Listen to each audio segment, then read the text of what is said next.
អូនច្រៀងរៀបរាប់សេចក្តីរាយរាប់ថាស្រីពិសីស្មុំនឹងស្នេហ៍ណាស់អូនព្រមរៀបការក៏ព្រោះចាំងបងខំដូរផ្លាំងឲ្យអូនរៀបការគូថ្មី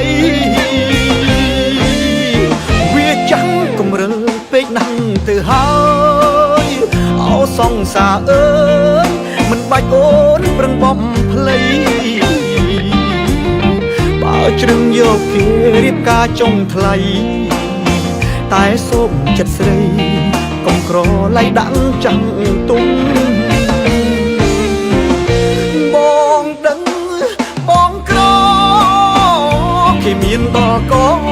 ស្រីអកថាស័ក្តិសមយកលេងផ្ដេសផ្ដាំចោលដាក់ចាស់ទុំហើយថែមចោលព្រំលីខិតអរគុណពីមុនដែលស្រឡាញ់បងកុំព្រួយនួនល្អថាបងទៅរំខានស្រីពីសង្សារក្រជូនពរពិសីសូមឲ្យរូបស្រីចរណៃអូនបានសុខខា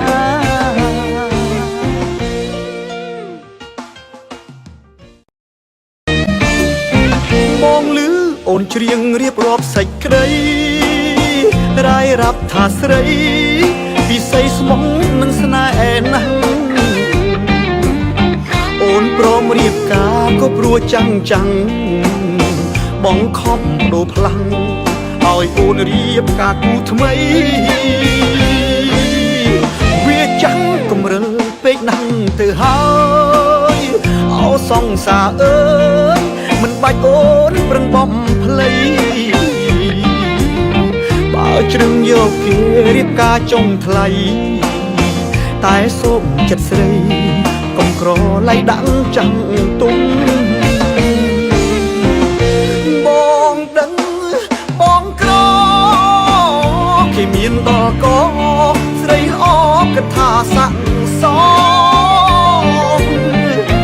យកលេងផ្ដេសផ្ដាំចោលដាក់ចាស់ទុំហើយថែមចោលព្រំលីខិតអរគុណពីមុនដែលស្រឡាញ់បងកុំព្រួយនួនល្អថាបងទៅរំខានស្រី